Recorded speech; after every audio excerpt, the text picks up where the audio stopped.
بسم الله الرحمن الرحيم. الحمد لله نحمده ونصلي ونسلم على رسوله النبي الكريم وعلى آله وأصحابه أجمعين. اللہ سبحانہ و تعالیٰ کی توفیق سے حسب معمول آج کی نشست میں قرآن کریم کے 15ویں پارے کے خاص مضامین اور اس کا خلاصہ عرض کیا جائے گا. 15ویں پارے میں قرآن کریم کی 2 صورتیں آئی ہیں. سب سے پہلے سورہ بنی اسرائیل، جس کا دوسرا نام سورۃ الاسراء بھی ہے. اس کے بعد سورہ کہف کا اکثر حصہ 15ویں پارے میں آیا ہے. سورہ بنی اسرائیل یہ مکی صورتوں میں سے ہے. اس کی 111 آیات اور 12 رکوع ہیں. اس کے شروع میں اللہ سبحانہ و تعالی نے اپنے حبیب صلی اللہ علیہ وسلم کا ایک عظیم الشان معجزہ ذکر فرمایا ہے، جس کو معراج کا واقعہ کہا جاتا ہے. رسول اللہ صلی اللہ علیہ وسلم کے معراج آپ کے عظیم الشان معجزات میں سے. معراج کے 2 حصے ہیں. ایک حصہ یہ کہ آپ صلی اللہ علیہ وسلم نے مسجد حرام سے مسجد اقصی تک سفر کیا، اور دوسرا حصہ مسجد اقصی سے آسمانوں کی طرف اور اللہ سبحانہ و تعالیٰ کے بارگاہ تک سفر ہوا. وہ سفر جو زمین پر ہوا اس کو اسراء کہا جاتا ہے، اور جو سفر بیت المقدس سے ملأ اعلیٰ اوپر کی جانب ہوا اس کو معراج کہا جاتا ہے. سورہ بنی اسرائیل کے آغاز میں آپ کے اسراء کا یعنی مسجد حرام سے مسجد اقصی تک کے سفر کا ذکر ہے، اور سورہ والنجم اذا ہوا میں حضرت صلی اللہ علیہ وسلم کے معراج کا تذکرہ ہے. یہ عجیب و غریب معجزہ اس طرح سے ہوا کہ اللہ سبحانہ و تعالیٰ نے رات کے کچھ حصے میں اپنے حبیب صلی اللہ علیہ وسلم کو اتنی لمبی سیر کرائی کہ آپ مسجد حرام سے مسجد اقصی تک آئے، اور راستے کی نشانیوں کے مشاہدات کرائے گئے. پھر وہاں آپ نے انبیاء کی امامت فرمائی. وہاں سے آسمان دنیا، پہلا، دوسرا، 7واں آسمان اور سدرۃ المنتہا، اور اس سے بھی اوپر اللہ سبحانہ و تعالیٰ کی بارگاہ تک حاضری ہوئی. قرآن کریم نے اوپر کے واقعات کو سورہ والنجم اذا ہوا میں اشارات کے ساتھ ذکر فرما. وہ باتیں نہ صراحت کے ساتھ سمجھ میں آ سکتی تھیں، بس جو اللہ سبحانہ و تعالیٰ جس طرح مناسب سمجھتے ہیں اسی طرح سے بیان فرما. آپ کا یہ معجزہ بیداری کی حالت میں ہوا. یہ خواب کا واقعہ نہیں ہے، اس لیے کہ خواب کا واقعہ کوئی اتنی بڑی تعجب کی چیز نہیں ہوتا کہ خواب میں بندہ پوری دنیا کی سیر کر لے اور آسمانوں تک بھی چلا آئے، پھر اگلے دن اپنے خواب کو بیان کیا جائے اور اس میں ابو جہل انکار کرے اور صدیق اس پر ایمان لائے. اس کی ضرورت نہیں. یہ آپ صلی اللہ علیہ وسلم کا بیداری کا واقعہ جو آپ کی روح اور آپ کے جسم دونوں کو کرایا گیا، اور کوئی تعجب کی بات نہیں. رات کے تھوڑے سے حصے میں ہم غیب کی چیزوں کو اپنے عقل کے ذریعے سے نہیں سمجھ سکتے. ہاں، دنیا میں تھوڑا سا مشاہدہ ہوتا ہے. جب کوئی وی آئی پی حرکت ہوتی ہے، سگنل بند ہو جاتے ہیں، ٹریفک روک دی جاتی، ہر ایک جہاں کھڑا وہیں کھڑا کا کھڑا، جب تک وہ سواریاں نہ گزریں سارا نظام جام ہوتا ہے. اللہ سبحانہ و تعالیٰ خالق کائنات اگر اپنے حبیب صلی اللہ علیہ وسلم کے لیے آسمانوں تک ایک اتنی بڑی موومنٹ جس کی نظیر اس کائنات اور انسانی تاریخ میں نہیں ملتی، اور یہ حکم فرما دیں کائنات کا نظام جو جہاں وہیں ٹھہر جائے، جس کی نیند جتنی ہوئی وہیں ٹھہر جائے، جس کا سانس، جس کے دل کی دھڑکن جتنی وہاں، جہاں سورج ٹھہرا ہوا وہیں ٹھہر جائے، جہاں چاند ستارے وہیں ٹھہر جائیں، جب تک ہمارے حبیب واپس نہ آئیں کسی کو حرکت کی اجازت نہیں. تو یہ کوئی تعجب کی بات نہیں، ایسا ہونا بالکل ممکن. اللہ سبحانہ و تعالیٰ نظام کو روک دے. کیا اصحاب کہف کا قصہ جو آج کی نشست میں آئے گا، 309 سال تک وہ سوتے رہیں اور ان کے معدے کے نظام کو، ہارٹ کے نظام کو، سارے نظاموں کو اللہ اسی طرح برقرار رکھیں. یہ کون سے تعجب کی بات، 309 سال اور جب وہ بیدار ہوئے تو ان کو بھوک محسوس ہوتی. عام حالت میں آدمی اگر 2-4 دن 5 دن 6 دن نہ کھائے تو بھوک سے مر جائے، لیکن 309 سال ان کے معدے میں کوئی خوراک نہیں گئی اور وہ اٹھ کر ایسی بھوک محسوس کر رہے ہیں جس طرح ہم رات کو اٹھ کر صبح ناشتے کی ہمارے دل میں طلب ہوتی، ایسی ان کے دل میں طلب. تو یہ واقعات کوئی تعجب کی چیز. جو انسان ان چیزوں کو، غیب کے امور کو اپنی عقل کے ترازو پہ تولے گا وہ انکار کر دے گا اور کبھی ان چیزوں کو سمجھ نہیں سکے گا. یہ چیزیں وحی الہی کے ذریعے سے معلوم ہوئی جس کا میدان صرف اور صرف سر تسلیم خم کرنا، ان کو سمجھنا یہ انسان کے بس میں اور اس کی طاقت میں نہیں. سورہ بنی اسرائیل کے بارے میں شروع میں فرمایا پاک ہے وہ ذات جس نے اپنے بندے کو اپنے عبد کو، اس میں اشارہ فرما دیا کہیں ایسا نہ ہو امت مسلمہ اتنے بڑے معجزے کا سن کر نصارہ کے طریقے پر نہ چل پڑے اور وہ کہیں آپ کو اللہ کی خدائی میں شریک نہ ٹھہرا دے. کیونکہ حضرت عیسیٰ علیہ السلام کی عجیب و غریب پیدائش کو انہوں نے یہ سمجھا اللہ سبحانہ وتعالیٰ کا بیٹا کہنے لگے، کہیں یہ شرک کا ارتکاب نہ کریں. فرمائے ساری معراج اور بلندیوں کے باوجود وہ ہمارے بندے ہیں، ہم اس کے معبود ہیں. رات کے تھوڑے سے حصے میں مسجد حرام سے مسجد اقصیٰ تک لے گئے، وہ مسجد اقصیٰ جس کے ارد گرد ہم نے وہاں اللہ تعالیٰ نے اپنی برکتیں نازل فرمائیں تاکہ ہم اپنی قدرت کی نشانیاں دکھائیں. وہ اللہ سننے والے بھی ہیں، دیکھنے والے بھی ہیں. سورہ بنی اسرائیل کے آغاز ہی میں آیت نمبر 4 سے اس رکوع کے آخر تک اللہ تبارک و تعالیٰ نے ایک پیشین گوئی فرمائی اور قرآن کریم میں اس میں نقل فرمایا گیا اور یہ بات کہی گئی تھی بنی اسرائیل کے زمانے میں، اے بنی اسرائیل تم جس راستے پر چل رہے ہو تمہارے ذریعے سے زمین میں بڑے فساد برپا ہوں، تم زمین میں فساد مچاؤ گے، اس کا نتیجہ یہ نکلے گا اللہ تعالیٰ کی پکڑ اور اس کا عذاب تم پر نازل ہوگا. چنانچہ بنی اسرائیل نے اسی طرح 2 مرتبہ بڑے فسادات کیے.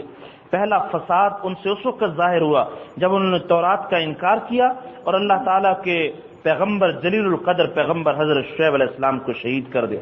اللہ تبارک و تعالیٰ نے جب یہ دیکھا کہ اس قدر یہ فسادی اور تخریب کار ہو چکے، بخت نصر کو مسلط کیا. یہ بادشاہ تھا اور یہ اپنا لشکر لے کر آیا، یہ پوری بنی اسرائیل کی مملکت میں پھیلا، بیت المقدس کو ویران کر دیا، برباد کر دیا اور علماء کو، ان یہودیوں کے علماء کو، ان کے پیشواؤں کو، رؤساء کو چن چن کر اس نے قتل کیا اور خون کا دریا بہا دیا.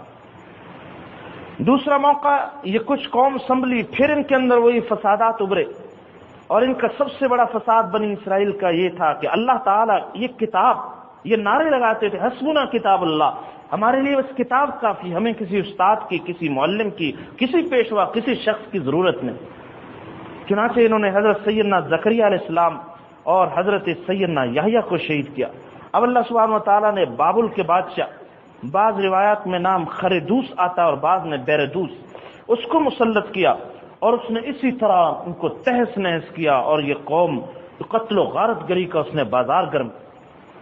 حضرت صلی اللہ علیہ وسلم کے زمانے میں بھی انہوں نے اسی اپنی روش پر چلتے ہوئے فساد مچایا، آپ کے خلاف سازشیں کی.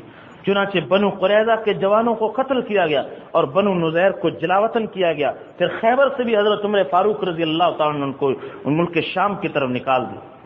اور آج پھر وہی دور، آج نام نہاد اسرائیل اور یہودی لابی اسلام اور مسلمانوں کے خلاف فسادات کی آگ بھڑکائے ہو.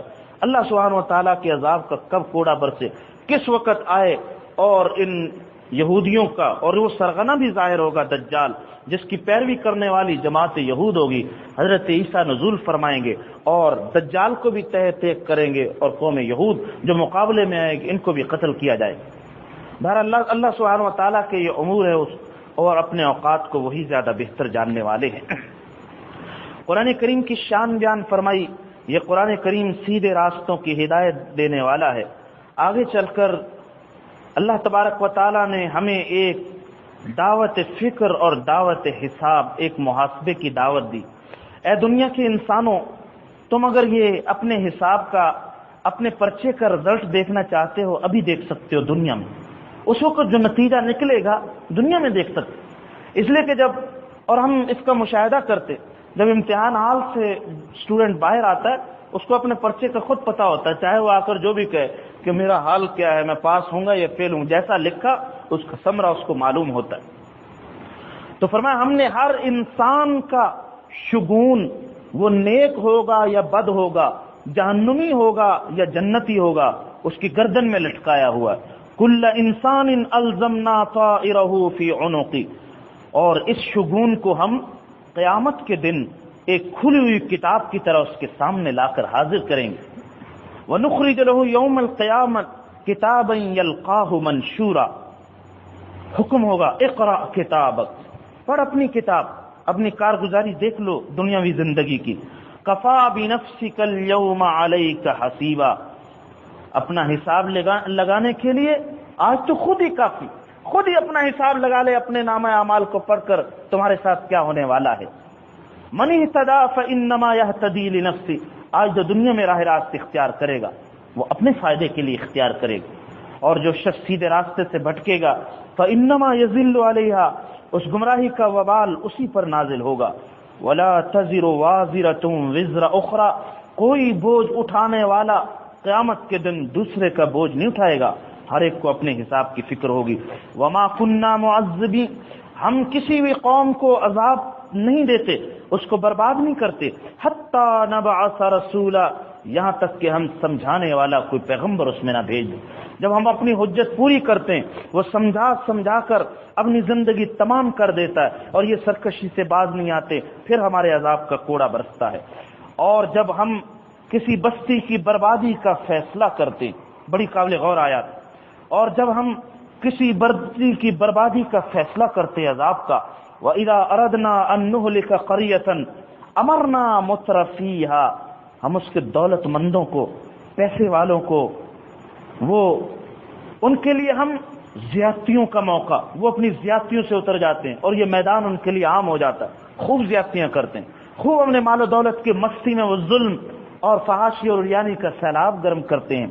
فَفَسَقُوا فِيهَا، اپنے دولت کے نشے میں اللہ کی خوب نافرمانی کرتے۔ فَحَقَّ عَلَيْهَا الْقَوْلُ، جب زیادتی عام ہوتی ہے پھر ہمارا عذاب عام نازل ہوتا ہے، پھر اللہ تعالیٰ کی گرفت آتی ہے۔ اللہ تعالیٰ کی جب کسی قوم پر گرفت آتی ہے پھر یہاں وہ فرشتہ نیک اور بد کو الگ الگ نہیں کرتا، یہاں وہ فرق نہیں کرتا کون صالح، کون نیک، کون تسبیح پڑھنے والا، کون نماز پڑھنے والا، کون فحاشی اور ریانی میں مبتلا، کس کے مکان کو گرائیں کس کے مکان کو نہ، کس کے مکان کو بہائیں کس کے مکان نہیں، یہاں فرق نہیں کیا جاتا۔ یہاں بیوہ میں، مسکین میں، یہ بیچاری بیوہ اس کو تو گزارا نہیں، اس کے مکان کو اس کو عذاب نہیں، یہاں کوڑا عام برستا ہے۔ اللہ تعالیٰ قیامت کے دن ان دونوں میں پھر فرق کریں گے، قیامت کے دن فرق، اس لیے عذاب عام آتا ہے۔ اور عذاب سے رکاوٹ امر بالمعروف نہی عن المنکر، یعنی اللہ کی طرف بلانا، دعوت، اللہ کا پیغام پہنچانا، یہ رکاوٹ بنتی رہتی۔ اگر یہ رکاوٹ بھی راستے سے ہٹ جائے پھر اللہ تعالیٰ کے عذاب کے اترنے میں کوئی رکاوٹ باقی نہیں رہتی۔ فَدَمَّرْنَاهَا تَدْمِيرًا، جب ہمارا عذاب برستا ہے پھر ہم ان بستیوں کو برباد کر کے رکھ دیتے ہیں۔ اور آگے چل کر اللہ تعالیٰ کی ایک سنت الہیہ کو بیان فرما، من کان یرید العاجلہ، جو بندہ دنیا میں ہی خواہش مند ہے کہ یہ چیزیں دنیاوی ساز و سامان عیش و عشرت اس کو مل جائے، عجلنا لہ فیہا ما نشاء، ہم اس کو دنیا میں جلدی دے دیتے، یہ دنیا کا طالب ہم دنیا دے دیتے ہیں، ما نشاء لمن نرید، لیکن اتنی دیتے ہیں جتنی ہم چاہتے ہیں، ثم جعلنا لہ جہنم، لیکن چونکہ یہ آخرت کا طالب ہی نہیں، یہ جنت کا طالب ہی نہیں، اس کا ٹھکانہ ہم دوزخ بنا دیتے ہیں۔ یصلاھا مذموما مدحورا، جس دوزخ میں یہ ملامت زدہ ہو کر اور اللہ کی رحمت سے مایوس ہو کر داخل ہوگا۔ ومن اراد الآخرہ، جس کے پیش نظر آخرت ہو، وسعی لھا سعیھا، خالی پیش نظر آخرت نہیں، خالی جنت کا طالب ہی نہیں، جنت الفردوس کی دعائیں ہی مانگ رہا ہے، نہیں، وسعی لھا سعیھا، اور اس کے لیے کوشش بھی اسی طرح کرتا ہے، جنت کو حاصل کرنے کے راستے پر چلتا ہے۔ فرمایا کہ فَأُولَئِكَ وَهُوَ مُؤْمِنٌ، اور ایمان بھی ہے اس کے اندر، فَأُولَئِكَ كَانَ سَعْيُهُمْ مَشْكُورًا، ان کی کوشش، ان کی محنت کی بڑی قدردانی کی جائے گی، اللہ تعالیٰ اس کو صلہ عطا فرمائیں گے۔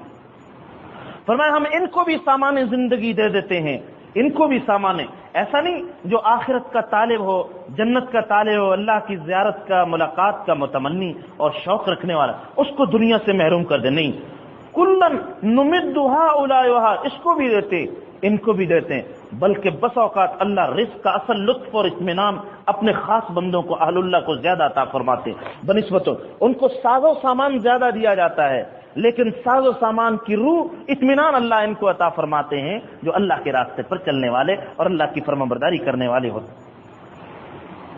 سورہ بنی اسرائیل میں چند آیات ایسی ہیں جن میں اللہ سبحانہ و تعالیٰ نے 15 کے قریب سماجی اور معاشرتی احکام ذکر پر۔ میں زیادہ تفصیل میں نہیں جاؤں گا، اگر میں تفصیل میں گیا تو ہمارا آگے والا پارا وہ بہت زیادہ مختصر ہو جائے، میں بس احکام کا ترجمہ پڑھوں گا۔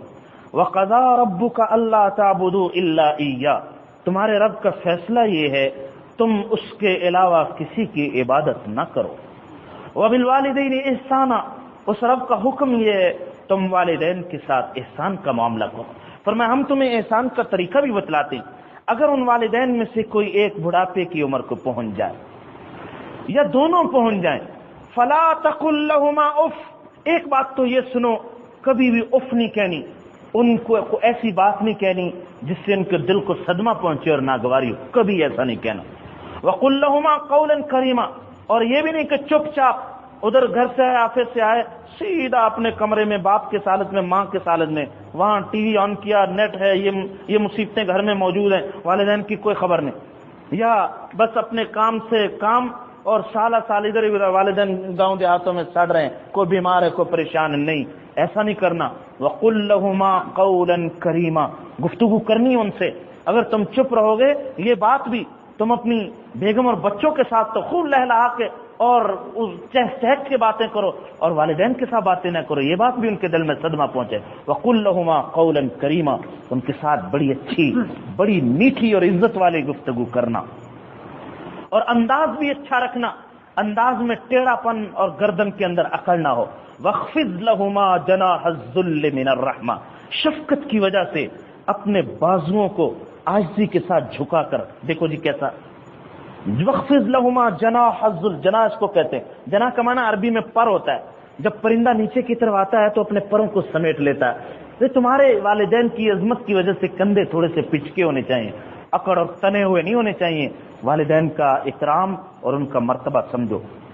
وَقُلْ رَبِّ ارْحَمْهُمَا، اور دعا بھی کرنی ان کے لیے، اے میرے پروردگار ان پر ایسے ہی رحم فرما جیسے انہوں نے بچپن کی حالت میں مجھے پالا اور پوسا ہے۔ رب ارحمہما کما ربیانی صغیرا، اس کا بھی حکم فرمایا گیا، ان کے لیے دعا بھی کرنی۔ اور فرمایا وَآتِ ذَا الْقُرْبَى حَقَّ، تیسرا حکم یہ والدین کے بعد قریبی رشتہ داروں کو ان کا حق دو، ان کو ان کا حق پہنچاؤ۔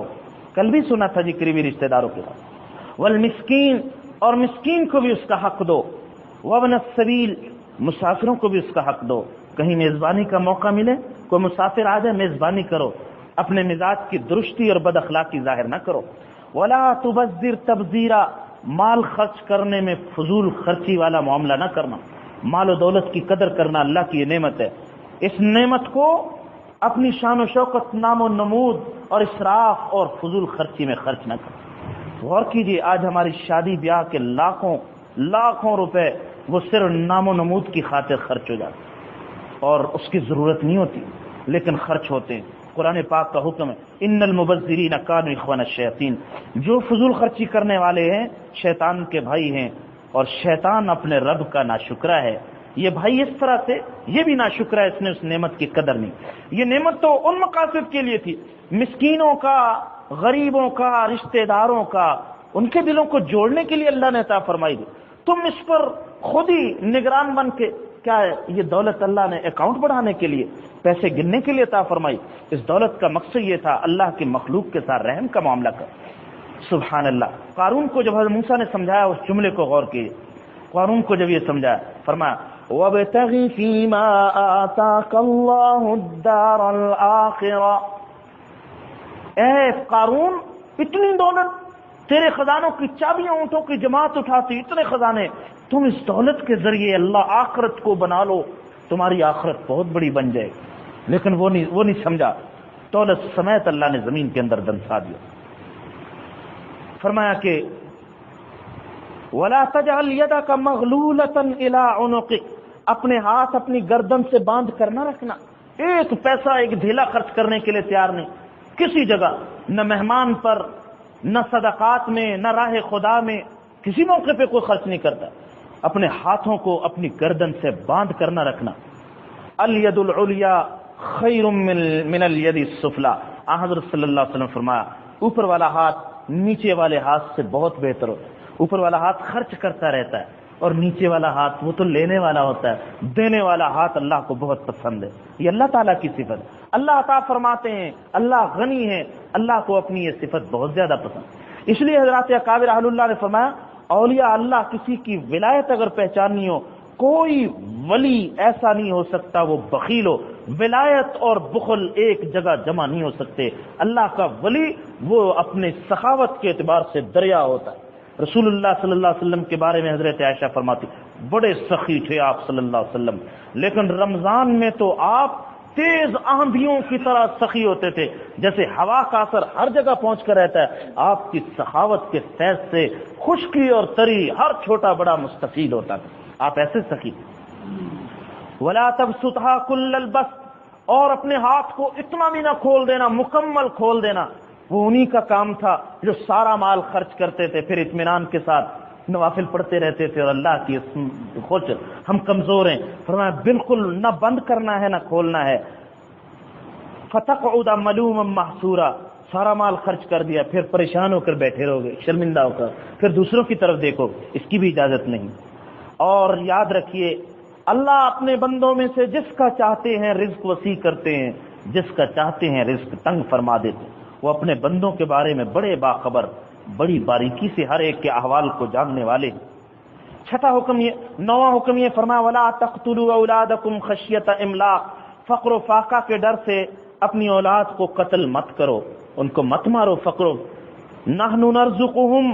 ہم ان کو پہلے رزق دیتے ہیں، وإياكم. پھر تمہیں رزق دیتے ہیں. ایک حدیث میں رسول اللہ صلی اللہ علیہ وسلم نے فرمایا ایک صحابی تھے، دو صحابی دونوں بھائی تھے. ایک باغ میں کام کرتے، تجارت میں بازار میں اچھی آمدنی ہوتی ہے. دوسرا طالب علم تھا، وہ حضور کے مدرسے میں صفہ میں بیٹھا، وہ آپ کی باتیں سنتا رہتا اور یاد کرتا رہتا. ایک دن آیا یا رسول اللہ یہ کام نہیں کرتا، میں تو اپنے معاشی سرگرمیوں میں یہ کام نہیں کرتا. آپ کو بڑی ناگواری. فرمایا سنو هل ترزقون الا بضعفائکم. تمہیں اللہ جو رزق دے رہے ہیں تمہارے انہی کمزوروں کی وجہ سے دے رہے ہیں. تمہیں جو رزق میرا، یاد رکھیے گھر میں بوڑھے ہوں، بیمار ہوں، والدین کمزور ہوں، بیمار ہوں، ان کی برکت سے اللہ گھر والوں کے رزق کو کھول دیتے. بچوں کی برکت سے، اولاد کی برکت، کمزوروں کی برکت. تو فرمایا ہم انہیں رزق دے. ان قتلهم کان خطئا کبیرا. میں نے بس کنٹرول کے بارے میں تفصیل پچھلے کسی درس میں عرض کر دی تھی. ان میں سے بہت ساری صورتیں ایسی ہیں جو فقر و فاقہ کے ڈر سے اولاد کو قتل کرنے کے زمرے میں آ جاتی. ولا تقربوا الزنا. زنا کے قریب بھی نہیں جانا، قریب بھی نہیں جانا. اس قریب سے مراد زنا والی گفتگو کرنا، زبان سے گفتگو کرنا، آنکھوں سے دیکھنا، دماغ سے سوچنا. سے یہ بخاری کی حدیث ہے زنا العین النظر. آنکھیں بھی زنا کرتے. الا ان العینان تزنیان. فرمایا آنکھیں بھی جب شہوت کے ساتھ دیکھو گے آنکھیں زنا کار ہوں. سنو گے بات کان زنا کرنے والے ہیں. سوچو گے دماغ اس برائی میں چل کر جاؤ گے، پاؤں زنا کار ہو گئے. فرمایا قریب بھی نہیں جانا. بدکاری تو بہت دور کی بات، اس کے اسباب اس تک پہنچانے والا کوئی کام بھی نہیں کرنا. یاد رکھیے مرد و زن کا اختلاط میں کل بھی کہہ چکا ہوں، یہ ساری چیزیں سم میں قاتل ہیں. آدمی کے دین، اس کی روحانیت کو ختم کر دینے والی چیز. اس لیے یہ ساری چیزیں، یہ اس لیے گانے سننے سے منع کیا گیا. بعض روایات میں آتا آپ نے فرمایا ان الغنا رقیت الزنا. گانا سننا یہ زنا کا منتر ہے. جس طرح منتر سے سانپ مست ہوتا ہے، اس منتر سے انسان کی شہوانی خیالات بھڑکیں گے، اللہ سے تعلق کٹ کر اس دنیا فانی کے اندر اور اس فریب میں مبتلا ہو کر اپنے تقوی اور اپنے نور ایمان کو ختم کر لیں. انہ کان فاحشہ. یہ بڑی بے حیائی کی چیز ہے. وساء سبیلا. بہت برا راستہ ہے یہ. ولا تقتلوا النفس التي حرم اللہ الا بالحق. کسی جان کو قتل مت کرو، ہاں جس کے قتل کرنے کا اللہ ہی نے حکم فرمایا. جیسے مرتد کا قتل کرنا، قصاص میں قتل کرنا، وہ چیزیں دوسری ہیں. یا باغی کو قتل کرنا، یہ جہاد میں قتل کرنا، فرمایا وہ چیزیں. لیکن عام معصوم جان میں سے کسی کو قتل نہ کرو. ولا تقربوا مال الیتیم. اور یتیم کے مال کے بھی قریب نہیں جانا. کوئی ایسی تدبیر نہ سوچنا جس سے یتیم کے مال کو کھانے کا کوئی راستہ پیدا ہو جائے، الا باللتی ہی احسن، ہاں اچھے طریقے سے جو معروف اور شرعی طریقہ اس سے مال لے سکتے ہو. یعنی تم اگر یتیم کا مال تجارت میں لگاتے ہو، تمہارا وقت اس میں صرف ہو رہا، تو بقدر معروف اس جیسا کام کرنے والا کتنی اجرت لیتا ہے تم اتنی اجرت اس میں سے لے سکتے ہو. وَأَوْفُوا الْكَيْلَ، اور وَأَوْفُوا بِالْعَهْدِ، اپنے وعدوں کو پورا کرو، کسی وعدے کی خلاف ورزی نہ کرو. جتنے وعدے، جتنے ایگریمنٹس، جتنے معاملات اور عقود ہوتے ہیں ان کو پورا کرو، ان کو نبھاؤ، وہ نبھانے کے لیے ہوتے ہیں. وَأَوْفُوا الْكَيْلَ إِذَا كِلْتُمْ وَزِنُوا بِالْقِسْطَاسِ الْمُسْتَقِيمِ، جب کسی کو ناپ کر دو، پورا ناپ کر دو، وزن کر کے دو تو صحیح اور ٹھیک ترازو کے ساتھ وزن کر کے دو. وَلَا تَقْفُ مَا لَيْسَ لَكَ بِهِ عِلْمٌ إِنَّ السَّمْعَ وَالْبَصَرَ وَالْفُؤَادَ كُلٌّ أُولَئِكَ كَانَ عَنْهُ مَسْئُولًا وَلَا تَمْشِ فِي الْأَرْضِ مَرَحًا، زمین پر اکڑ کر مت چلو. زمین پر اکڑ کر چلنے سے تم زمین کو پھاڑ نہیں دو گے، کچھ نہیں کر سکتے. اس لیے اللہ سبحانہ و تعالیٰ کو عاجزی سے چلنا پسند.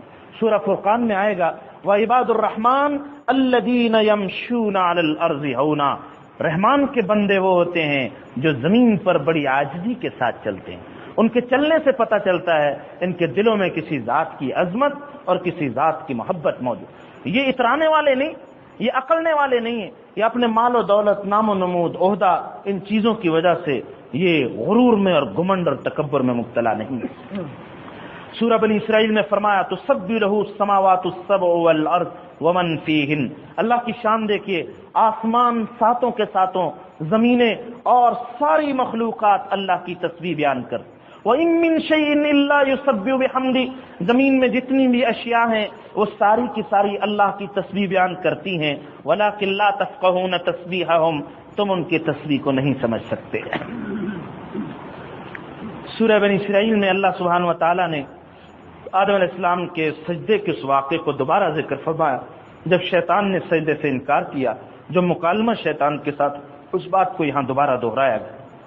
یوم ندعو کل اناس بامامہم، دنیا میں ہر شخص کا کوئی امام ہوتا ہے، مقتدا ہوتا ہے، کوئی لیڈر ہوتا ہے جس کو دیکھ کر، جس کو آئیڈیل سمجھ کر وہ اس کی پیروی کرتا ہے، وہی وہ اس کے نزدیک ہوتا ہے. دیکھو ایسا ہونا چاہیے، چاہے وہ شخص ہو، چاہے وہ کوئی تہذیب ہو، چاہے کوئی معاشرہ ہو. اس اعلان کو سنیے ذرا. فرمایا ہم قیامت کے دن ہر انسان کو اس کے لیڈر، اس کے مقتدا کے ساتھ بلائیں گے، اس کے واسطے سے بلائیں گے. دیکھو آج غور کر لیں، ہمارا مقتدا، ہمارا امام کون؟ اللہ سبحانہ و تعالیٰ اپنے پسندیدہ اور اپنے مخلص بندوں کے ساتھ ہمیں اٹھا. ہم اللہ کے دشمن خدا کے ہمارے امام نہ ہوں، ہمارے پیشوا نہ ہوں، ہمیں چلانے والے، ہمیں راستے دکھانے والے. امام کہتے ہیں راستہ دکھا، لے کر چلنے والا. اللہ کرے یہ آیت ہمیں سمجھ میں آئے. اور قرآن کریم میں جگہ جگہ پر پھر اس دن قیامت کے دن جب جہنم میں جائیں گے، کہیں گے ربنا اننا اطعنا سادتنا وکبراءنا فاضلونا السبیل، یا اللہ ہم نے اپنے ان بڑوں، ان لیڈروں کی، انہی وڈیروں کی بات مانی، انہوں نے ہمیں سیدھے راستے سے بھٹکایا. یا اللہ ان کو ڈبل عذاب دے، انہوں نے خود بھی بہہ کے ہمیں بھی بہہ. لیکن یہ دلیل وہاں کام نہیں آئے گی. دنیا میں اللہ نے عقل عطا فرمائی. آج دعوت ہے سب کو، ہمارا امام، ہمارا پیشوا اللہ اور اس کے اصول کی شریعت اور اللہ والے جو اللہ کی طرف بلائے. اس لیے فرمایا واتبع سبیل من اناب الیہ، اگر تم کسی کے راستے کی پیروی کرنا چاہتے ہو تو اس کا راستہ لو، اس کا راستہ اختیار کرو جو ہماری طرف رجوع کرنے والے ہیں، ہمارے مخلص بندے. ایک موقع پہ مشرکین نے حضرت صلی اللہ علیہ وسلم سے روح کے بارے میں سوال کیا. وَيَسْأَلُونَكَ عَنِ الرُّوحِ قُلِ الرُّوحُ مِنْ أَمْرِ رَبِّي، یہ روح کے بارے میں پوچھتے ہیں، ان کو کہہ دو روح اللہ کا حکم ہے. وَمَا أُوتِيتُم مِّنَ الْعِلْمِ إِلَّا قَلِيلًا، تمہیں جو علم دیا گیا وہ بہت تھوڑا سا علم دیا. بس اوقات آدمی دیکھیں سوال دو قسم کے ہوتے ہیں. ایک سوال وہ ہے جو پسندیدہ سوال ہے شریعت کی نظر. آدمی نماز کا مسئلہ پوچھے، روزے کا، زکوٰۃ کا، حلال کا، حرام کا، کاروبار کر رہا ہوں یہ ٹھیک ہے یا غلط، یہ تو پسندیدہ سوال. جو ناپسندیدہ ہے سوالات شریعت میں، حضرت سلیمان علیہ السلام کی انگوٹھی کا نام کیا، گھوڑے کا نام کیا تھا، اس قسم کے. مشرکین کے بچے کہاں جائیں، ارے اپنے بچوں کی اپنی فکر. اس قسم کے سوالات پسندیدہ نہیں ہیں. لا تسألوا عن اشیاء ان تبد لکم تسؤکم. حضرت صلی اللہ علیہ وسلم نے ایک موقع پہ کثرت سوال سے اس قسم کے سوالات جن کا عملی زندگی سے تعلق نہیں، پسندیدہ نہیں. حکیم الامت حضرت تھانوی رحمۃ اللہ علیہ سے کوئی آ کر ایسی کوئی اس قسم کا سوال کرتا، آپ اس سے پوچھتے کہ بتلاؤ باقی سارے سوالات کے جواب معلوم ہے؟ وہ کہتا نہیں. فرماتے اس کو بھی اسی لسٹ میں رکھ دو، کیونکہ تمہارے باقی چیزیں بھی معلوم نہیں، یہ بھی اسی میں رکھو. کوئی آ کر پوچھتا جی اس میں یہ مغرب کی نماز میں 3 رکعتیں کیوں، فجر میں 2 کیوں، اس میں جہری رکعتوں میں اونچی کو قرات ہوتی ہے، اس میں آہستہ کیوں؟ آپ پوچھتے صرف سمجھانے کے، بتلاؤ یہ تمہارا ناک تمہارے منہ کے اوپر کیوں ہے، یہ پیشانی پر کیوں ہے؟ اس کا جواب تم دے دو، اس کا جواب ہم دے دیں. کیا جواب دے گا اس کا؟ بھائی اللہ نے جہاں ناک لگایا اسی جگہ لگایا، اس کے کام کی حکمت کو وہی بہتر. بس ان ساری چیزوں کا ایک ہی جواب ہے، اللہ اور اس کے رسول کا طریقہ یہی. انہوں نے ہمیں 3 پڑھنے کا کہا، ہم 3 پڑھیں گے. ان میں فجر کی 2 رکعتیں فرمائی، ہم 2 پڑھیں گے. شام کو ہم اونچی پڑھیں گے، دن کی نمازوں میں سری پڑھیں گے. بس یہ سب سے بڑا جواب ہے. ہاں اس میں اگر کلام اللہ اور اس کے رسول کی باتوں کی سچائی میں اس میں آ کر گفتگو کریں. جب اللہ اور اس کے رسول کی بات مان لو، کیوں نہیں؟ کسی جج کے فیصلے کے بارے میں کوئی سوال نہیں کرتا، آپ نے ایسا فیصلہ کیوں کیا؟ کسی وکیل سے سوال نہیں کیا جاتا، آپ نے قانون کے شک کی تشریح کیوں کی؟ کسی ڈاکٹر سے کوئی سوال نہیں کرتا، آپ نے صاحب اس رپورٹ سے یہ رپورٹ کیسے لکھی؟ الٹرا ساؤنڈ 2 جگہ 2 الٹرا ساؤنڈ اسپیشلسٹ، ایک یہ رپورٹ لکھ رہا دوسرا یہ لکھ رہا. کوئی نہیں کہتا یہ دونوں ڈاکٹر، یہ دونوں، ہم کسی ڈاکٹر کے پاس جائیں نہیں، یہ تو دونوں اختلاف کرنے والے، دونوں اختلاف کرنے. ایک یہ رپورٹ ایک کی، آپ مشاہدہ کیجئے ذرا، ایک ہی فیلڈ کے چوٹی کے 2 ڈاکٹروں کے پاس جائیں، ایک سے دوا لکھوائیں وہ الگ لکھے گا، دوسرا الگ دوا لکھے. ایسا ہوتا ہی نہیں ہوتا، روز ہم مشاہدہ. اس لیے یاد رکھیے جہاں انسان کی ذہانت کا تعلق ہے وہاں اختلاف یقیناً ہوتا ہے. یہاں آ کر جب دین کا معاملہ آتا ہے تو یہاں آ کر بدک جاتے ہیں، کیونکہ ایمان کی پرواہ نہیں. اپنی عقل کے ذریعے سے بندہ ڈھونڈ سکتا ہے صحیح راستہ کیا ہے اور غلط راستہ کیا ہے. سورہ بنی اسرائیل کے بعد جو اگلی سورت ہے وہ سورہ کہف ہے.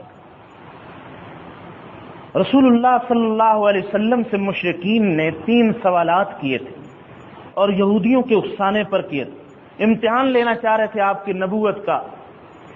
باقی نشانیاں تو ساری واضح تھی، پہلے بھی کئی سوالات کے جواب دیے نشان، لیکن ان کے یہ سوالات وہ اس وجہ سے نہیں تھے کہ ہم ان سوالات کا جواب معلوم ہونے پر پھر ہم مسلمان ہو جائیں، بلکہ عناد اور ہٹ دھرمی پر مبنی. ان سوالات کا جواب دینے کے لیے قرآن نے جو طریقہ اختیار فرمایا اس میں غور کیجیے. قرآن پاک تاریخ کی کتاب نہیں، اللہ تعالیٰ نے مورخانہ انداز میں کسی سوال کا جواب نہیں دیا. قرآن پاک اخلاق کی اور اصلاح کی کتاب. انہ لتذکرہ انہ لذکر، یہ آخرت کو یاد دلاتا. چنانچہ انہوں نے ایک سوال کیا تھا اصحاب کہف کے بارے میں، تو اس کا جواب یہ بھی ہو سکتا تھا اللہ تعالیٰ یہ جواب دیتے وہ فلاں علاقے کا فلاں غار فلاں سن میں فلاں سال کے اندر فلاں دن یہ واقعہ پیشا. نہیں، کوئی چیز نہیں بتلائی. ان بندوں کے نام یہ تھے، ان کے کتے کا نام یہ تھا، وہ فلاں علاقے سے جو کوئی چیز نہیں بتلائی، نہ بادشاہ کا نام نہ آدمیوں کا نام. انہوں نے اصحاب کہف کے بارے میں پوچھا، اللہ تعالیٰ نے وہ جواب دیا جس کا ہمارے اخلاق اور ایمان سے تعلق. ارے اصحاب کہف کے بارے میں پوچھتے ہو؟ وہ چند نوجوان تھے جو اللہ پر ایمان لائے اور توحید کو اختیار کیے ہوئے تھے. معاشرے کے ساتھ نہیں وہ چل سکتے، معاشرہ ان کو برداشت نہیں کرتا، ان کو دقیانوس، ان کو شدت پسند، نہ معلوم کن کن باتوں سے وہ یاد کرتے تھے. بادشاہ نے سوچا ان کو پکڑ کر میں دوبارہ اپنے عقیدے کی طرف مجبور کروں، شرک کی طرف. انہوں نے راہ فرا، انہوں نے ہجرت کی اللہ کے. وہ بستی سے نکل کھڑے ہوئے، چند سکے لے کر ایک غار میں جا کر چھپ گئے. انہوں نے اپنے ایمان کو بچایا اور ایمان ان کے لیے عزیز تھا. گھر بار کاروبار جو کچھ تھا وہ انہیں اتنا عزیز نہیں تھا، انہیں اللہ پر ایمان عزیز. ایمان کی حفاظت کے لیے غار میں جا کر چھپ. اللہ نے ان پر نیند مسلط فرما دی. 309 سال تک مسلسل سوتے رہے. 309 سال کے بعد جب بیدار ہوئے، بادشاہ بھی تبدیل ہو چکا ہے. اس وقت ظالم بادشاہ تھا، اس زمانے میں بادشاہ نیک اور صالح تھا. یہ پرانے سکے لے کر بازار میں گئے ایک ساتھی کہ روٹی کھائیں، کوئی بھوک محسوس ہو رہی. تو وہاں جا کر دیکھا ان سکوں کو دکاندار تعجب سے دیکھنے لگی، کہاں سے آئے؟ بات پہلے سے مشہور ہو، چند نوجوان غائب ہوئے، قصے تو چل ہی رہے تھے.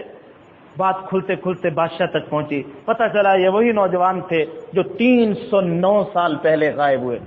اللہ سبحانہ وتعالیٰ نے کی یہ کرامت قرآن کریم میں ذکر فرما. یہ اللہ کے ولی تھے, اللہ کے پیغمبر نہیں تھے, اور اللہ کے کسی ولی سے ایسی بات صادر ہو جائے وہ کرامت کہلاتی. تو اللہ تعالیٰ نے کی کرامت کو جائے. کتا بھی اسی طرح, اور قرآن پاک نے اصحاب الکہف کے کتے کا بھی یہاں ذکر فرما. اللہ تعالیٰ کی قدرت کی نشانی, اس سے بہت سبق ملتے ہیں. یاد رکھیں سورہ کہف یہ ایک ایسی سورت ہے جو اس زمانے میں ہر گھر میں اس کی تلاوت اور اس کا درس اور اس کی تعلیمات کو سیکھنے کی ضرورت. جیسے جیسے زمانہ قرب قیامت کی طرف جائے گا اس کی تعلیمات کی اہمیت بڑھتی چلی جائے گی. اس لیے کہ حضرت صلی اللہ علیہ وسلم نے فرمایا اس سورت کی جو آخری آیات کو پڑھے گا وہ فتنہ دجال سے محفوظ ہے. اس وقت دجالی فتنے ہیں, چھوٹے چھوٹے دجال, پھر ایک بڑا دجال اکبر ظاہر ہوگا. اس کا کام یہ ہوگا وہ مسلمانوں کے ایمان پر ڈاکہ ڈالے گا, اپنے جال میں پھانسے. یہ سورت تعلیم کرتی ہے, اور پوری سورت کے واقعات یہ تعلیم کرتے. سنو, یہ دنیا میں ہمیشہ ایمان اور مادی زندگی کا مارکر رہا. تم ایمان کی حفاظت کرنا, مادی زندگی دنیاوی زندگی کی چمک کی طرف توجہ نہ کرنا. یہ فانی ہے. وہ دجال بھی بڑی چمک لے کر آئے گا, وہ بھی بڑی شعبدے بازیاں, اس کی چمک کو نہ دیکھنا. اس وقت فقر و فاقہ برداشت کر لینا, بھوک برداشت کر لینا, اس کے پیکج, اس کی وہ جو امداد ہوگی اس کو نہ لینا. تمہارا ایمان ختم ہو جائے گا. دنیاوی زندگی کی تو تھوڑی سی آسودگی ہوگی, لیکن آخرت برباد ہو جائے گی. سارے قصے قرآن کریم کے اسی طرح. چنانچہ اصحاب کہف کے واقعے سے سبق ملا. اللہ نے دیکھو ایمان کی حفاظت سب سے زیادہ عزیز ہے, اور ایمان کی دولت سب سے بڑی متاع ہے. اور ہماری سب سے بڑی کامیابی یہ ہے کہ جس وقت اس دنیا سے آخرت کی طرف سفر کا وقت ہو جائے, ہماری ایمان کی پونجی ہمارے پاس موجود ہو اور ایمان کی متاع ہو. جو اس ساتھ چلا گیا وہ سب سے بڑا کامیاب. اور اللہ نہ کرے اگر ایمان اور عقیدے میں نقصان ہوا تو بڑی ناکامی, پھر بڑا خسارہ. اس لیے کہ یہ جن چیزوں کے لیے انسان نے محنت کی, یہیں کی آبادی یہیں رہ جائے. یہ مٹی ہے جی, کھنڈرات ہے, یہ سارے کے سارے یہیں رہ جائیں گے. ایمان اور عمل سارے ساتھ جائے گا. چنانچہ اصحاب کہف کا واقعہ قرآن کریم نے ذکر فرمایا. اسی صورت میں اللہ سبحانہ و تعالیٰ نے اپنے پیغمبر صلی اللہ علیہ وسلم کو فرمایا وَاصْبِرْ نَفْسَكَ مَعَ الَّذِينَ يَدْعُونَ رَبَّهُمْ بِالْغَدَاةِ وَالْعَشِيِّ. اے پیغمبر اپنے آپ کو ان لوگوں کے ساتھ بٹھاؤ جو صبح و شام آپ کے رب کی, اللہ کی رضا کے متلاشی ہوتے ہیں, صبح و شام اللہ کو پکارتے ہیں. وَلَا تَعْدُ عَيْنَاكَ عَنْهُمْ, اپنی نظریں ان سے نہ پھیرنا دنیاوی زندگی کی طلب میں کہ بس ان فقیروں سے جو اللہ ہر وقت اللہ کو یاد کرنے والے, ان کی مجالست, ان کی صحبت اختیار. وَلَا تُطِعْ, آپ ہرگز اتباع نہ کرنا, من اغفلنا قلبہ عن ذکرنا. یہ اللہ تعالیٰ کے پیغمبر کے واسطے سے ہمیں تعلیم دی جا رہی, ہمیں سمجھایا جا رہا. اس بندے کی پیروی نہ کرنا اطاعت جس کے دل کو ہم نے اپنی یاد سے غافل کر دیا, اور اس کا سارا معاملہ حدود سے تجاوز, افراط و تفریط کا شکار. افراط و تفریط کے شکار انسان کو جو اللہ کی اور شریعت کی حدود کی پاسداری نہیں کرتا, اس کا دل اللہ کی یاد سے غافل, اس کی اتباع نہ کرنا. یہاں حضرات علماء نے ایک نقطہ لکھا ہے, اگر مشورہ کرنے کا موقع آئے تو اس بندے سے مشورہ کرو جس کا دل اللہ کی یاد میں مبتلا ہے, مشغول, اس کے مشورے میں بڑی خیر ہوگی. اور اگر کسی ایسے بندے سے مشورہ کیا جو یاد الہی سے غافل ہے, لا تطع من اغفلنا, اس کے مشورے میں خیر نہیں ہوگی, خیر نہیں ڈالی گئی. اس لیے مشورہ اولیاء اللہ, صالحین اور نیک لوگوں سے کرنا چاہیے. قرآن کریم نے یہاں سورہ کہف میں دو آدمیوں کا ایک قصہ ذکر فرمایا. دو دوست ہیں, ایک باغ والا, اس کی بڑی آمدنی, بڑی دولت. دوسرا اللہ والا ہے, نیک ہے, اس کے پاس اتنی دولت نہیں. لیکن یہ جو دولت والا ہے جس کے انگوروں کے باغات اور کھجوروں کی باریں, بڑی دولت, بیچ میں نہروں کا نظام, یہ اپنی دولت پر, اپنے سرمایے پر, اپنی زمینوں پر بڑا گھمنڈ کرنے والا. اس کا دوسرا دوست اس کو سمجھاتا, اللہ کے بندے یہ ساری فانی چیزیں اس کو ہرگز نہ سمجھو ہمیشہ تمہارے ساتھ رہیں گی, ان کو کبھی زوال بھی آ سکتا ہے. اس لیے جب بھی باغ میں جاؤ ماشاء اللہ کہا کرو, ماشاء اللہ لا قوت الا باللہ. یہ ماشاء اللہ اور لا قوت الا باللہ چھوٹا جملہ نہیں, ساری توحید اور ایمان اور عبادت اس کے اندر آ گئی. جو اللہ چاہتے ہیں وہی ہوتا ہے, اور اللہ کی طاقت کے علاوہ کوئی طاقت نہیں. اللہ ہی سے سب کچھ ہونے کا یقین. اللہ چاہتے ہیں سب کچھ ہو جاتا, اور اللہ نہ چاہے کچھ نہیں ہو سکتا, چاہے ساری مخلوق چاہے کچھ نہیں کر سکتی. یہ بہت بڑا کلمہ. یہ کہا کرو جب اپنے باغ میں جاؤ اللہ کو یاد کیا کرو، لیکن وہ نہیں سمجھا، وہ اپنی دولت پر اتراتا اور یہ کہتا تھا میں تجھ سے بہتر ہوں، دیکھو میرا مال کتنا زیادہ۔ آج بھی دنیا بہتری کا دار و مدار، فضیلت کا دار و مدار دولت کو اور پیسے کو سمجھتی ہے، مادی دنیا، اور سمجھتی ہے جو مادی دنیا کے اعتبار سے بڑا، جس کے پاس دولت زیادہ، جس کے پاس پیسہ زیادہ، وسائل زیادہ، وہ کامیاب بھی زیادہ۔ ہرگز ایسا نہیں، کامیاب وہ ہے جو اللہ کو یاد کرنے والا، جس نے اللہ سبحانہ و تعالیٰ کی اطاعت کو اختیار کیا۔ لیکن وہ جب اللہ سبحانہ و تعالیٰ کی طرف اس نے رجوع نہ کیا اور اپنے دوست کی اس خیر خواہانہ گفتگو پر کان نہ دھرے، ایک دن ایسا عذاب آیا، اس کا سارا باغ وہ جھاڑ اور جھنکار میں تبدیل ہو گیا، کوئی درخت نہیں بچا، آندھی طوفان نے، اللہ کے عذاب نے، سب وہ ساری دولت اس کی ختم، وہ جو پہلے بہت بڑا کروڑوں اور سرمایہ دار زیرو ہو گیا، سڑک پہ آ گیا۔ ایسا ہوتا بھی آدمی، ساری جمع پونجی ختم ہو جاتی، اب وہ ندامت، اب وہ پریشان ہو رہا ہے۔ وَيَقُولُ يَا لَيْتَنِي لَمْ أُشْرِكْ بِرَبِّي أَحَدًا، ہے کاش میں اپنے رب کے ساتھ کسی کو شریک نہ ٹھہرا، میں اپنے رب کے ساتھ کسی کو شریک نہ۔ اس جملے پہ ذرا غور کیجیے، اس نے کوئی شرک کا، کوئی بتوں کا تو تذکرہ کہا ہی نہیں، وہ جو اپنے اوپر اس کو گمنڈ اور مان تھا، یہ بھی شرک تھا، اس نے اپنے آپ کو بڑا سمجھا، حالانکہ یہ بڑائی اللہ کا حق تھا، بڑائی اور عظمت اللہ کا حق، اس نے اپنے آپ کو سمجھا۔ اگر وہ یہ سمجھتا کہ عطا فرمانے والی ذات اللہ کی، یہ بندہ عبادت گزار اور عابد تھا، اس نے سمجھا نہیں، یہ میرے اپنے دست و بازو کی کمائی ہے، رزق کے نظام کو اپنی کار فرمائی سمجھا، گویا اللہ سبحانہ و تعالیٰ کی صفت میں اپنے آپ کو شریک ٹھہرا، اپنی ذات کو شریک ٹھہرا، اپنے کمال اور اپنے ہنر کو اپنا ذاتی سمجھا، اللہ کی عطا نہ سمجھا۔ اس لیے ایک جملہ یاد رکھے، ایک بہت بڑے بزرگ تھے حضرت مولانا مسیح اللہ خان صاحب، حضرت حکیم الامت الثانی کے خلیفہ، اپنی ان کی عطا اور اپنی خطا پر نظر رہے، ان کی عطا اور اپنی خطا پر ہر وقت نظر رہے، آدمی تکبر سے، عجب اور خود پسندی سے ہمیشہ محفوظ رہے، ہر وقت اللہ کی عطا، جو نعمت اے اللہ اپنے عطا میں، اور اپنی خطا، میں خطاوار ہوں باقی سب اچھے ہیں، نہ معلوم میرا انجام کیسا ہو، ان کا کیسا ہو، جس کو میں برا سمجھ رہا ہوں یہ توبہ کر کے اللہ کا نیک بندہ بن جائے، میں اپنے آپ کو پارسا سمجھتا ہوں، پتہ نہیں خاتمہ میرا کیسا ہے۔ اس لیے ہر وقت اللہ کی عطا پر اور اپنی خطا پر نظر رہے، یہ شریعت کا اور تصوف اور اخلاق کا خلاصہ ہے۔ قرآن کریم نے سورہ کہف میں بڑے خوبصورت انداز سے دنیاوی زندگی کو مثال سے سمجھایا، وَاضْرِبْ لَهُم مَثَلَ الْحَيَاةِ الدُّنْيَا، ان کو ذرا دنیا کی زندگی اس طرح سمجھاؤ، ہم نے آسمان سے پانی برسایا، ایک بنجر زمین تھی، وہ جا کر جب پانی اس کے اندر آیا پودے نکلے، پہلے ایک بڑا کمزور سا پودا تھا، اگر ہلکی سی ہوا چلتی ختم ہو جاتا، پاؤں میں آتا مسلا جاتا، آہستہ آہستہ تناور درخت ہو گیا، کھیتی بن گئی، دیکھ دیکھ کر لوگ خوش ہو رہے، پھر وہ بھی زوال کا شکار ہو، سرخ ہو گیا، زرد ہوگی، کھیتی کٹ گئی، اب وہاں کچھ نہیں زمین پر، وہ زمین اسی طرح خالی ہو گئی۔ بتلاؤ جی یہ مناظر ہم دیکھتے کہ نہیں دیکھتے؟ گندم کے کھیت، ابھی گندم کے دانے نکالے گئے، اناج اسی طرح ہوا تھا، پہلے دانے ڈالے گئے، کھیت لہلاتے ہوئے سنہری ہو گئے، کاٹ کر ختم، بھوسا اور وہ ساری چیزیں بن گئی۔ فرمایا اسی طرح دنیاوی زندگی، انسان آتے کمزوری کی حالت میں گویا اگتے ہیں، جوان ہو جاتے ہیں، تناور درخت کی طرح زرد ہونا شروع ہو جاتے ہیں، بوڑھے ہو جاتے ہیں، اللہ کی طرف سے حکم آتا ہے ختم، بس یہ دنیاوی زندگی ایک کھیتی کی طرح یہ ختم ہونے والی، ایک کھیتی کے بعد دوسری کھیتی آتی، ایک نسل ختم ہو گئی دوسری نسل آ جائے گی، جس طرح پہلی کھیتی کو ہمیشہ دوام نہیں تھا، دوسری نسل کو دوسری کھیتی کو بھی دوام نہیں ہوگا، دوام اور بقا صرف اللہ کی ذات کو حاصل ہے۔ اس مثال سے سمجھ لو دنیاوی زندگی کیا ہے۔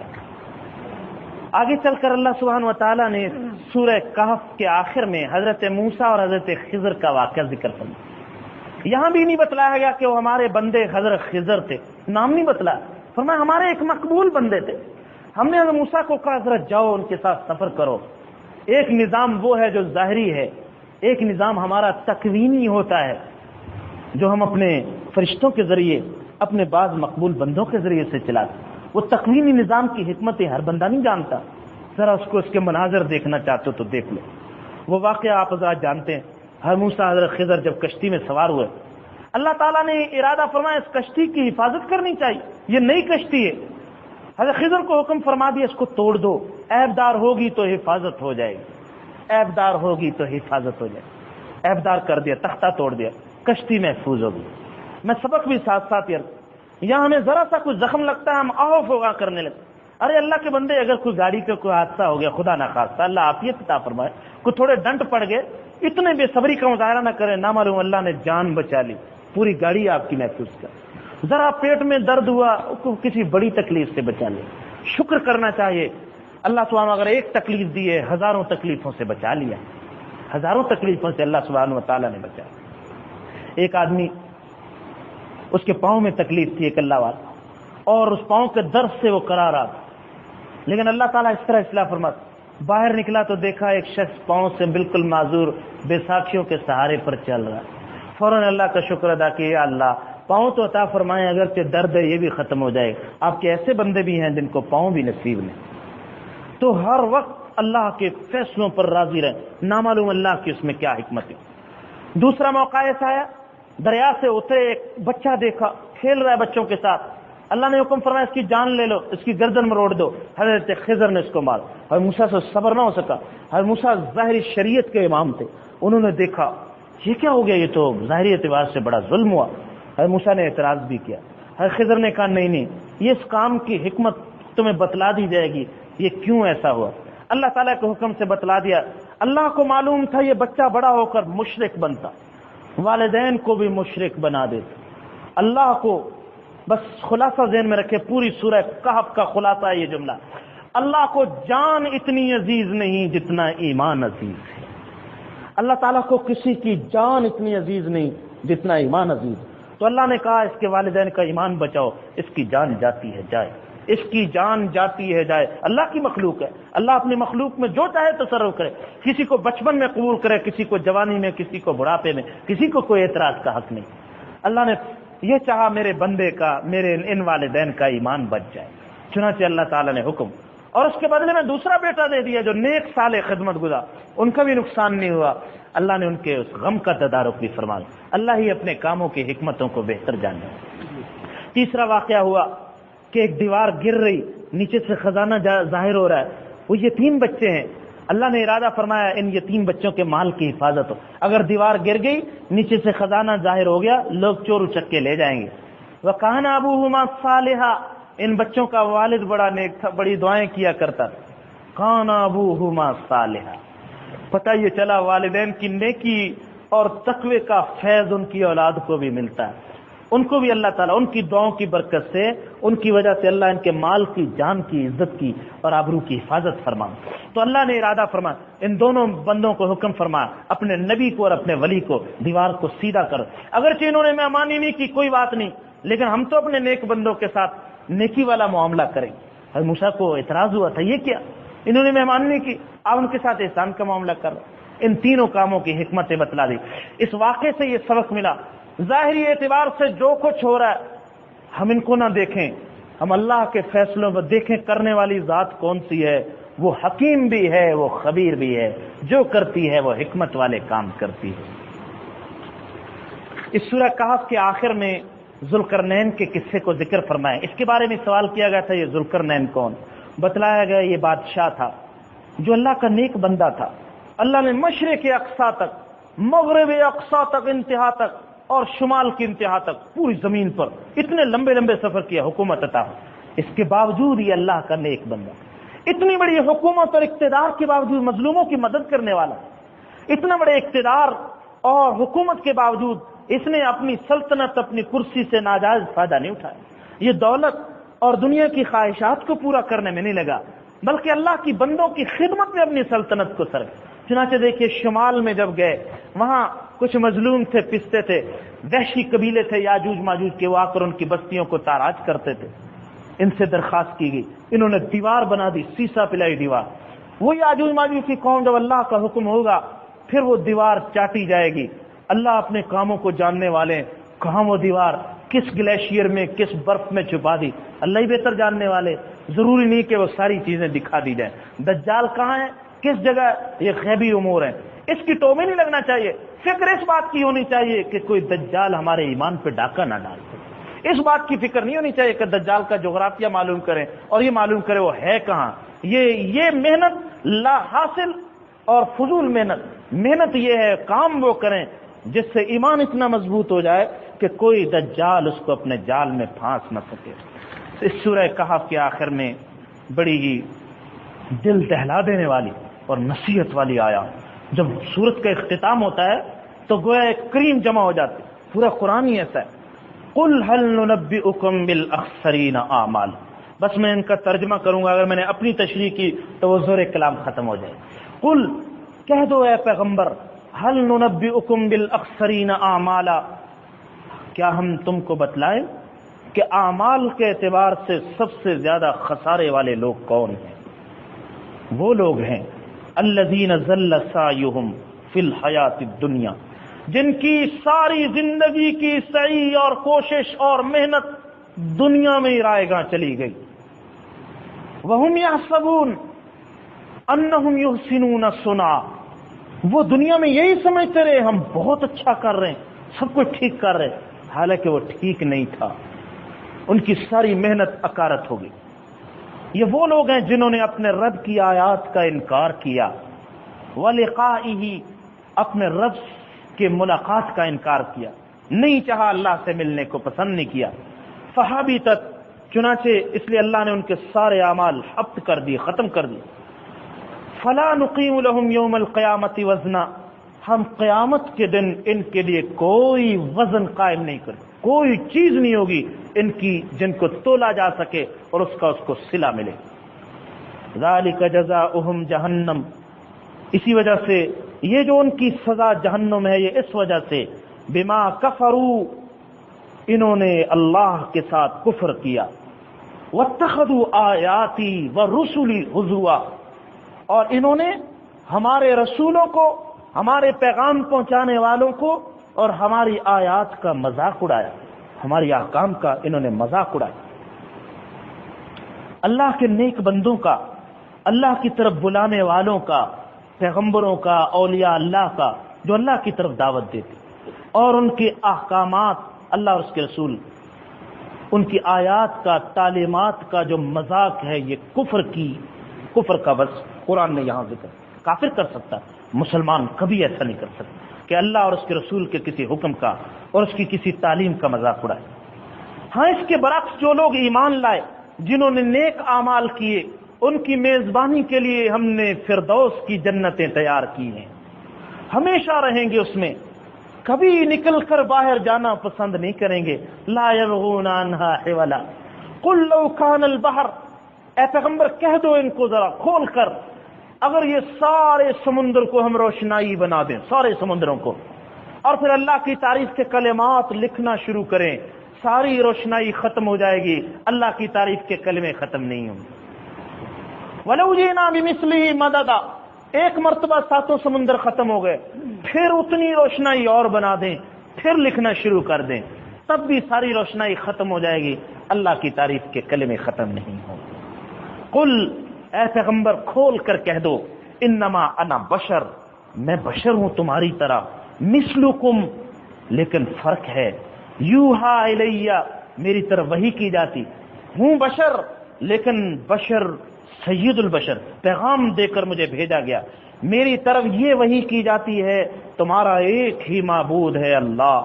فمن کان یرجو لقاء ربی، جو بندہ بھی اپنے رب سے ملاقات کا امیدوار ہے، فلیعمل عملا صالحا، اسے چاہیے کہ نیک اعمال کر لے جتنا کرنا چاہتا ہے، ولا یشرک بعبادت ربہ احدا، اور اپنے رب کی عبادت میں کسی کو شریک نہ ٹھہرا، نیک اعمال کرے.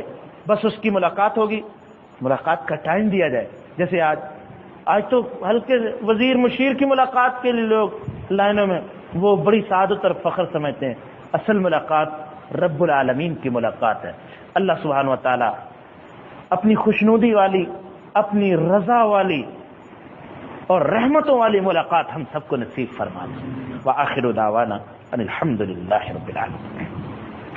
اللهم صل على سيدنا ونبينا وحبيبنا محمد وعلى آله وصحبه أجمعين. إنا نسألك رضاك والجنة ونعوذ بك من سخطك والنار. یا اللہ اپنی رضا اور جنت الفردوس عطا فرما، اپنی ناراضگی اور جہنم سے محفوظ فرما. جو کچھ آج ہم نے قرآن مجید سے سیکھا ہے، اے اللہ ہم سب کو عمل پیرا ہونے کی توفیق عطا فرما. ہر قسم کے ظاہری باطنی فتنوں سے ہماری حفاظت فرما. وصلی اللہ تعالی علی نبینا و حبیبنا محمد وعلی آلہ وصحبہ اجمعین.